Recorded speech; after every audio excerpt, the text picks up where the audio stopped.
Assalamualaikum. So we are currently at the Central Park Road and we are going to find some random people to test them on their knowledge about good governance.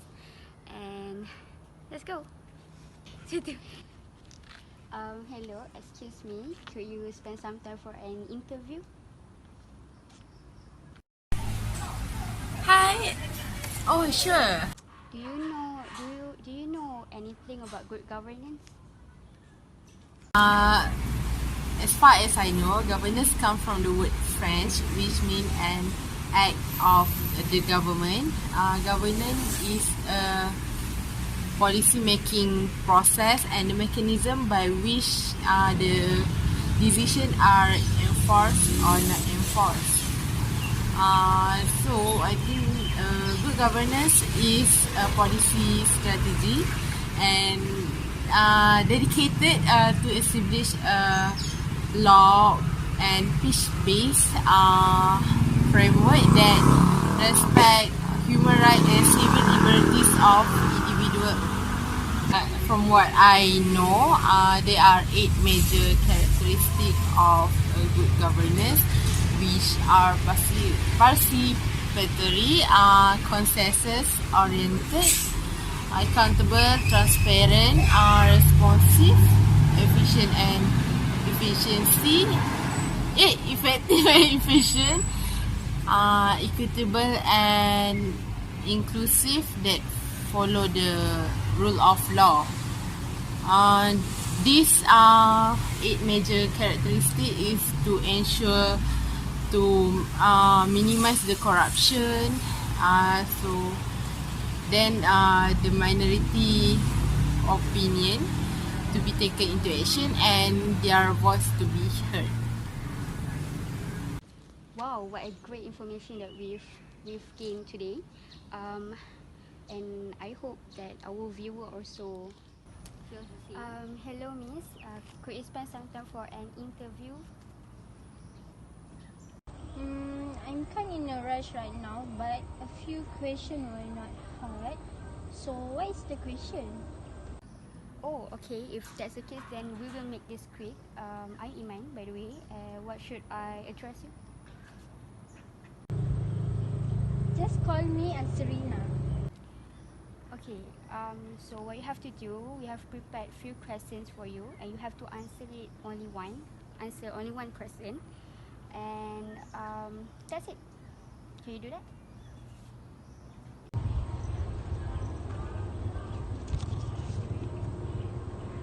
Importance of good governance. I think the first point is to preserve and strengthen the stakeholder confidence. Second is to increase the trust public people towards the government's abilities. And the last point is combating the corruption among the public sector. First point is to preserve and strengthen the stakeholder confidence. We know that Malaysia is categorized one of the developing country.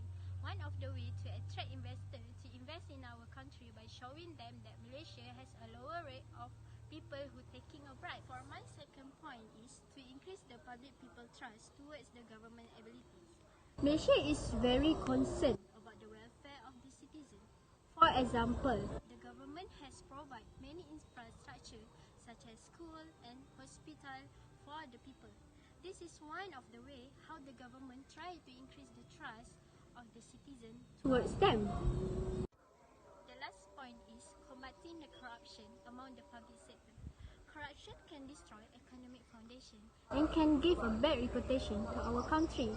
The government have implemented the rules and regulations toward the people in public sector who taking the bribes will get a heavy punishment. This is one of the way how government to protect government's reputation.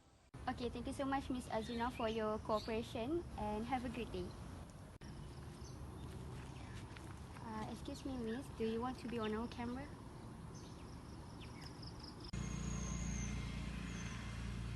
Camera? Oh, okay. Okay, why not? Okay, nice. She's cool. Okay, so I'm Iman. We are the crew from Ethics Talk Show. What is your name? My name is Nur. You can call me Nur. Okay, Miss Nur.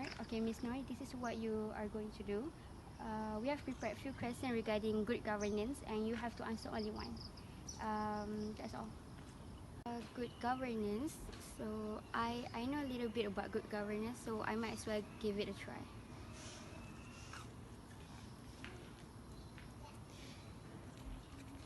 Okay. I got the implications of good governance. Implications of good governance. So the first implication would be to provide incentive performance measure to a business success. In other words, it is incentive in terms of financial aid offered by the government to local businesses. Any type of businesses includes such as big companies, CLC, SMEs, or even stall owners. The main purpose of this incentive is to enhance the economy of nation.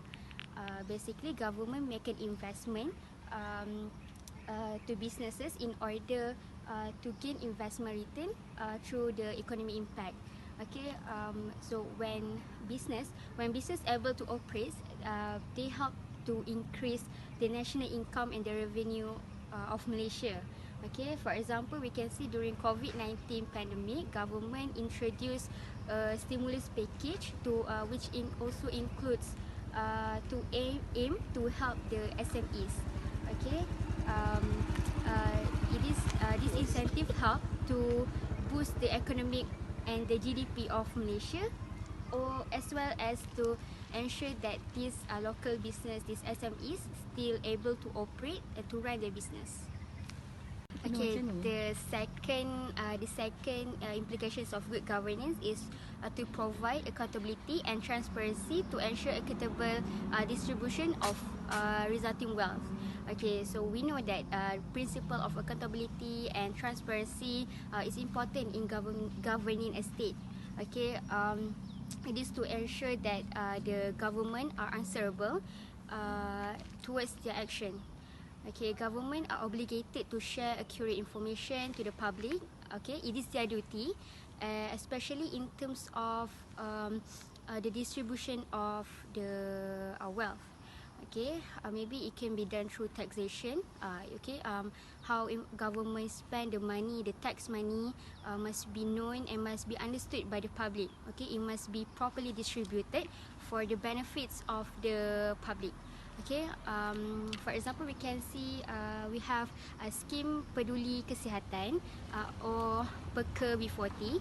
It is a government initiative, okay, to through Ministry of Health to help to provide a healthcare for people with low income or B40 groups. Okay, it is to ensure that public are able to experience a better quality of life. Okay, and the third implication of good governance is to reduce the cost of corruption. Okay, we know that corruption is a cancer in a society and a very unethical behavior. Okay, so it is important to implement good governance practices to curb the corruption issue. Okay, to curb the corruption issue. Okay, it is to ensure that the government are compliances with the law, the regulations, and the rules provided.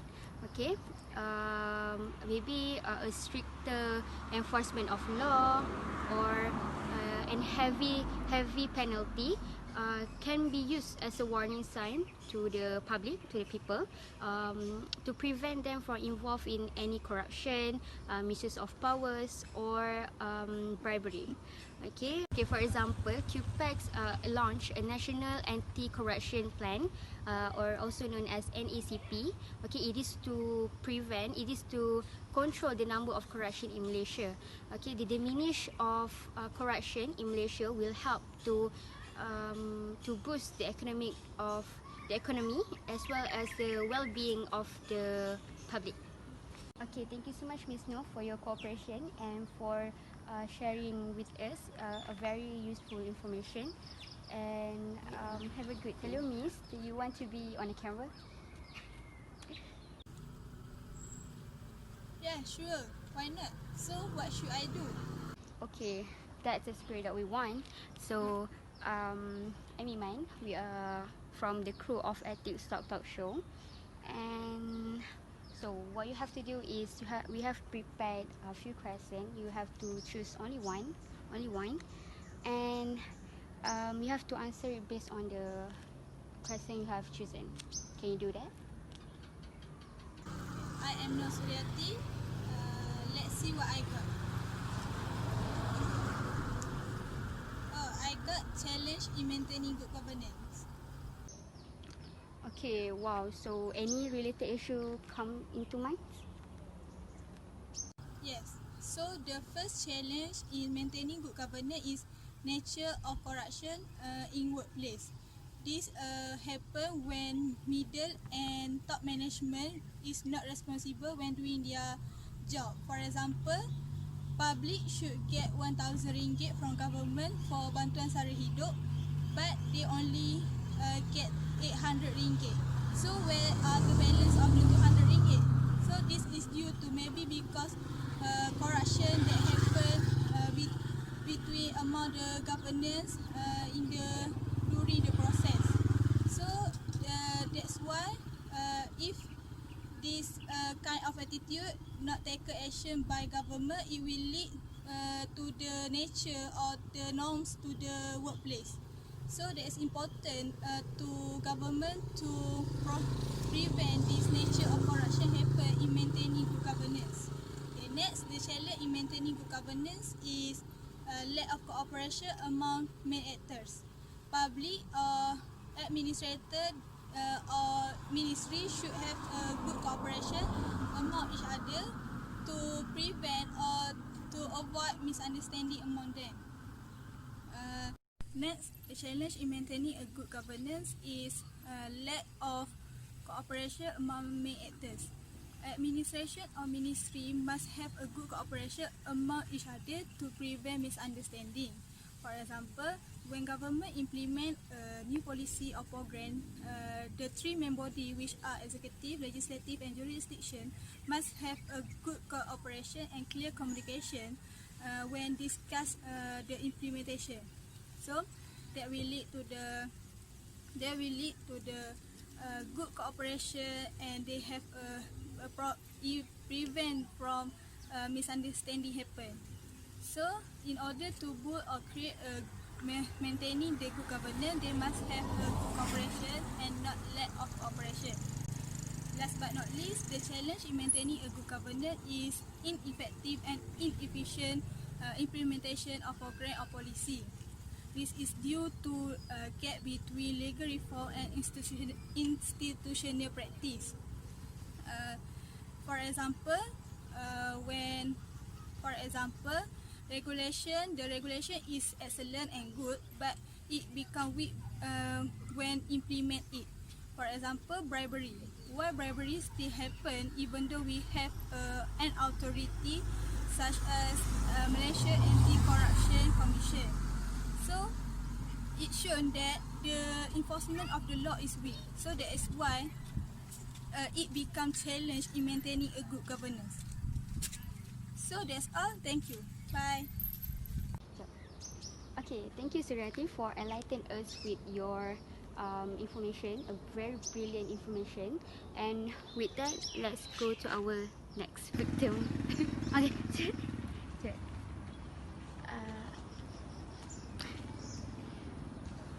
Okay. Excuse me, miss. Hello.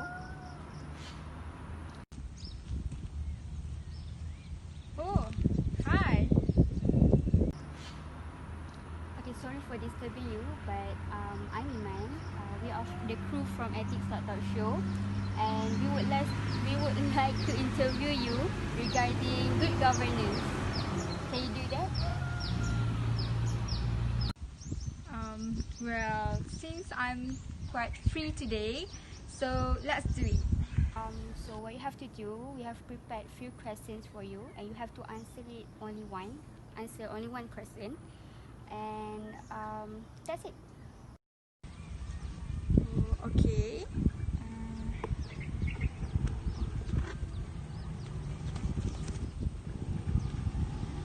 Wow, to overcome the issue? Okay, I can do this. Okay, first, ways to overcome the issue is an impunity.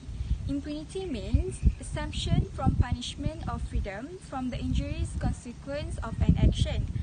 It can apply to a number of human rights violations, leaving victims without justice, and creating an environment that enables abuse. Effective law enforcement is essential to ensure the corrupt are punished and break the cycle of impunity or freedom from punishment or loss.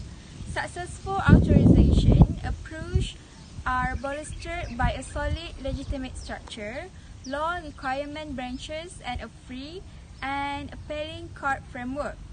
Common society can bolster the procedure with activities. For example, Transparency International and Mass the Corrupt campaign. Okay, second, the ways to overcome the issue is provide teams with resources they need to work together. To form changes with communication, the organization must give the vital assets to the groups. This incorporates comfortable workspaces where the groups can work together. In case the groups are spread out among diverse areas, at that point, the organization must give the assets that permit it to the groups to work together remotely, such as video conferencing. Okay, last, the ways to overcome the issue is implementation support. Following education conveyance alone is probably not going to be adequate to guarantee viable usage, particularly where the approach is intricate and long-haul in nature. The inquiry is that point emerged regarding whether some sort of usage bolster system may be required, and assuming this is the case, what approach is suitable.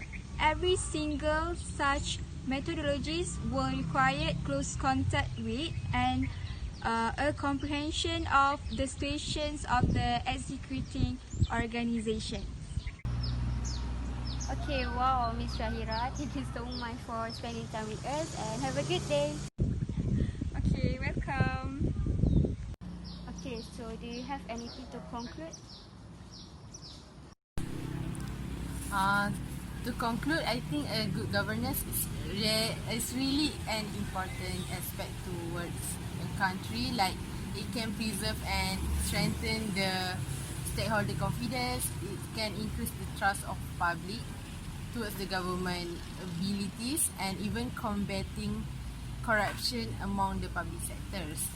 Like, sure, a good governance is not an easy thing to achieve, as there are many challenges, but I think that is why government play an important role to ensure the good governance is being implemented to a country.